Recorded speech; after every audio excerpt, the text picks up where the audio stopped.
이분처럼 똑똑하신 분 저는 잘 뵌 적이 없습니다. 모십니다. 백모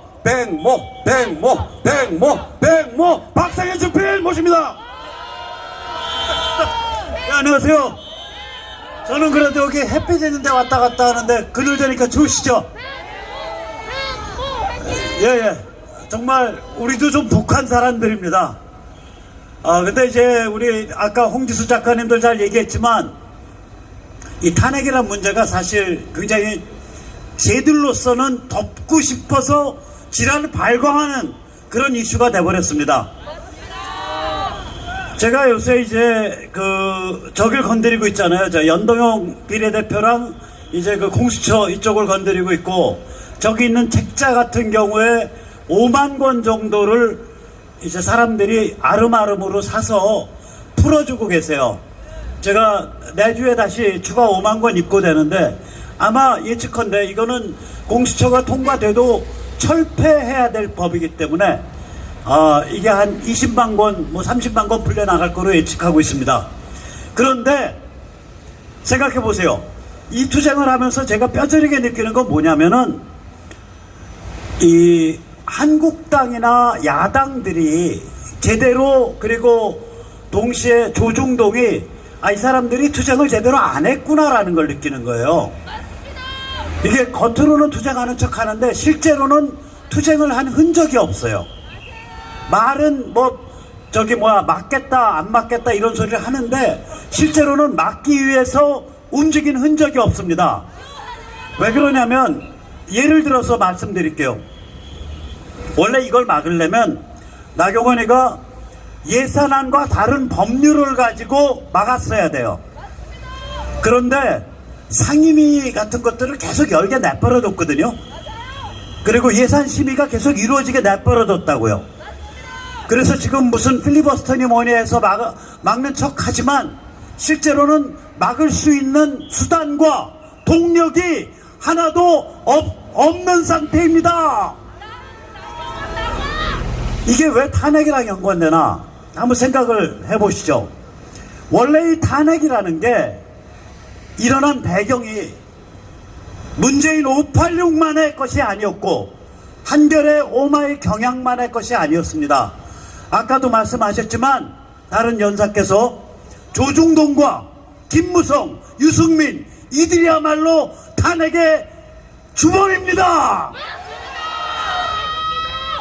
이들은 어떤 관점이었냐면, 돌이켜보면 이 박근혜라는 정치인이 곱게 퇴임하는 경우에 약 500만 표에서 1000만 표를 끌고 다니는 초대형 원로가 됩니다.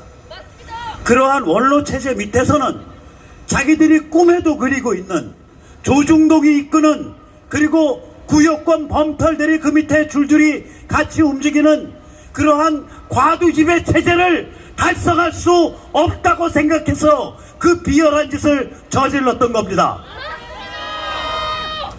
따라서 지금 상태는 어떤 상태냐? 우리가 너무나 알다시피 북한 주재, 유엔 주재 북한 대사가 이제 비핵화는 아젠다에서 없어졌다 그러고, 트럼프는 거의 최후 통첩 스타일로 자기한테 나중에 책임 없도록 문재인한테 무시무시한, 사실은 전화 내용은 전혀 무시무시하지 않지만 전화를 걸었다는 것 자체가 앞으로 무슨 일이 벌어질지 모른다는 일종의 면피란 말이에요. 그래서 결국은 미중전쟁과 북한 해방은 오늘도 내일도 시시각각 굉장히 심각한 상태로 가고 있고, 결국은 조만간에 북한에 관한 결정적인 조치기 혹은 결정적인 변화가 일어날 수밖에 없습니다. 그게 외부 세계입니다. 또한 지난 금요일 날은 여기 오늘 이 자리에는 안 나오셨는데, 정교모, 그러니까 사회 정의를 바라는 교수 모임, 그게 겉으로는 한 7,000명이고 안을 파고 들어가면 약 15,000명 정도의 교수 네트워크인데요. 거기에 대표들 너댓 분하고 온건 주류 기독교 지도자들 한 10분하고 그 다음에 한변하고 저희하고 몇 개 그런 주요한 사람들의 처음 연석회의가 열렸었어요. 다시 말하자면 이제 부글부글 아래서는 끌어오르고 있습니다. 그리고 아래는 움직이려고 하고 있습니다. 저희 민초는 움직이려고 하고 있어요. 자, 밖은 미중전쟁이 결판으로 치닫고 있고 그 결판은 한반도 분단구조의 붕괴입니다. 밖은 평양 붕괴, 분단구조의 붕괴로 치닫고 있고 안에서는 민초가 부글부글 끓어오르고 있음에도 불구하고 저 야당과 정당 정치하는 자들과 조중동은 실제로 이 다이내믹을 끌고 가려고 하는 의지커녕은 실제로 그러한 움직임을 가로막아 온 거 아닌가, 그렇게 판단할 수밖에 없습니다. 맞지요? 그래서 결국은 우리가 어떻게 할 수밖에 없냐, 결국 우리 자유시민이, 독립적이고 자율적인 시민이 선거구별로 모일 수밖에 없습니다. 분명히 그 길이 현실화될 겁니다. 여기 계시는 분들 중에 혹시 지역별 선거구 활동 하시고자 하시는 분은 저기 그 텐트에 지역 선거구 활동 서명해 주시기 바랍니다. 이게 왜 중요하냐? 수도권이 120석입니다. 그리고 충청이 그 중앙부, 충청 중앙부면 천안, 아산, 세종, 대전, 충주, 청주요. 충주가 아니라 거기가 한 30-40석 됩니다. 그리고 영남에 가더라도 부산 서부의 8-9석은 거기 굉장히 격전지입니다. 다시 말하자면 아무리 작게 잡아도 전국 150개 선거구가 격전지입니다. 이 격전지라는 뜻은 뭐냐면요, 격전지라는 뜻은 한 선거구에서 불과 500명, 100명, 50명이 서로 네트워크를 짜면요, 한마디로 말해서 국회의원을, 지금 우리나라 지식층 정치인들 중에 쓸만한 사람이 거의 없어요. 앞으로 20대에도 쓸만한 사람들이 전면적으로 많이 들어가지 못합니다. 왜냐? 지식층 자체가 너무 취약해요. 예를 들어 보세요. 지금 정규모가 저렇게 7,000명, 10,000명 움직여서 참 다행인 일이죠. 물론 다행입니다. 그런데 만약에 저런 움직임이 2008년 있었다면 광우병이 가능했겠습니까? 아니요. 저런 움직임이 2002년 효순 미선 때 그 불행한 작전 중 교통사고를 반미투쟁으로 끌고 가서 쌀 같은 자들이 미군 죽여, 천천히 고문해서 죽여, 그 ABM이 그 며느리 아들 천천히 고문해서 죽여, 대마초 출연금지 벗어나 보겠다고 쌀 같은 자들까지 그 앞에서 그러한 반인륜적 노래를 불렀던 그런 행태가 만약에 지금 정교마와 같은 저런 지식층의 뿌리가 있었다면 가능했겠습니까? 만약에 지금 정교마와 같은 그런 지식층의 행태가 있었다면, 그러한 움직임이 있었다면 천안함 때 무려 6개월 동안, 다시 말하자면 연평 해전이 터지기 전에 무려 7개월, 8개월 동안 천안함 때 사람들이 뭐라고 생각했냐? 이것은 조작된 사건이다라고 생각했었습니다. 그때 여론조사 가짜 아닙니다. 왜냐? 그때 그게 언제냐면 MB 때입니다. 그때 어떤 여론조사를 봐도 국민의 절대 다수가, 심지어 80%, 90%가 조작이라고 생각했습니다. 천안함을. 제가 연평 터진 다음에 조그만 전단지 만들어서 그 겨울에 그때 눈 엄청 오고 추웠어요. 저녁마다 파이낸스 센터 앞에서 한 달을 시위를 했는데 그 전단지를 사람들이 거부하고 지나갔었습니다. 그 전단지를 받기를 거부해요. 천안함의 진실을 알리고 북한의 진실을 알리는 전단지를 사람들이 들이밀면 그 웨이트 입은 이 잘나가는 직장인들이 팔로 밀면서 갑니다.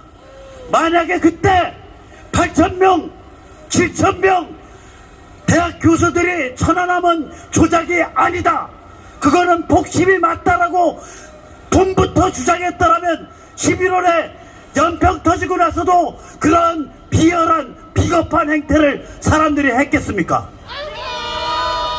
다시 말하자면 지금 저렇게 교수님들 움직이는 건 정말 다양한 일이에요. 이제야 움직이는 겁니다. 그런데 돌이켜보면 저게 원래 정상이었어야 합니다. 예전부터 정상이었어야 합니다. 또한 우리 이렇게 서로 돈 모아서 서로 시간 내서 모이는 이러한 모임, 토요일날 우리가 시내를 휩쓰는 그 태극기 모임, 그것이 옛날부터 있었다면 탄핵이 일어났겠습니까? 이제 우리가 한 걸음 더 나가야 합니다. 그 한 걸음이 뭐냐?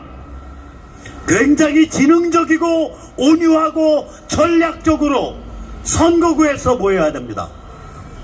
수줍음을 떨치고, 그리고 잘 안 움직이는 몸뚱이를 떨치고, 선거구에서 우리가 식별돼서 50명, 100명 스크럼 짜면 솔직히 말해서 이석기도 함부로 못 가보는 세상이 됩니다. 맞죠? 제 말 정확한 얘기입니다. 그게 그렇게 어려운 일입니다. 왜냐? 보통 지역 선거구에서 움직일 때는 정당의 이해관계를 가지고 움직입니다. 후보의 이해관계를 가지고 움직입니다. 그러나 우리는 정당에 대해서 독립적이며, 후보에 대해서 독립적이며, 국회의원에 대해서 독립적이며, 오직 하나 가치와 원칙을 국회의원에게 강요하고 견인하는 자들 아닙니까? 그런 사람들로 선거구에서 50명, 100명이 네트워킹 되면 이 나라 정치판을 바꿀 수 있습니다. 지금 4월 총선까지 약 120일 조금 더 남았습니다. 이러한 움직임은 선거법에 저촉도 안 받습니다. 특히 이 움직임은 상당합니다. 부정선거 방지, 공명선거 방지 움직임으로 나타날 겁니다. 따라서 선거법에 저촉도 안 받습니다. 왜냐? 특정 정당, 특정 후보의 당락과 상관없는 방식으로 표현되기 때문입니다. 그래서 다시 한번 말씀드립니다. 제가 엊그저께 목요일날 한 100분 정도 저희 회원들 또 모아서 여기도 같이 가신 분들 많을 거예요. 300명 국회의원실, 300개 의원실 하나하나를 방문하면서 공수처법 반대 팜플렛을, 그리고 편지를 전하는 그러한 그 이벤트를 가졌습니다. 그때 경위들이 15명 정도가 튀어나와서 겁이 나서 막았어요. 그 경위들이 하는 말이 뭐냐? 대한민국 헌정사상 처음으로 지역구 민원이 아닌 국가 대사를 가지고 지역구 민원이 아닌 국가 대사를 가지고 수십 명의 사람들이 와서 모든 국회의원방을 다 돌고 가겠다라는 건 대한민국 헌정사상 처음 있는 일이라 그럽니다.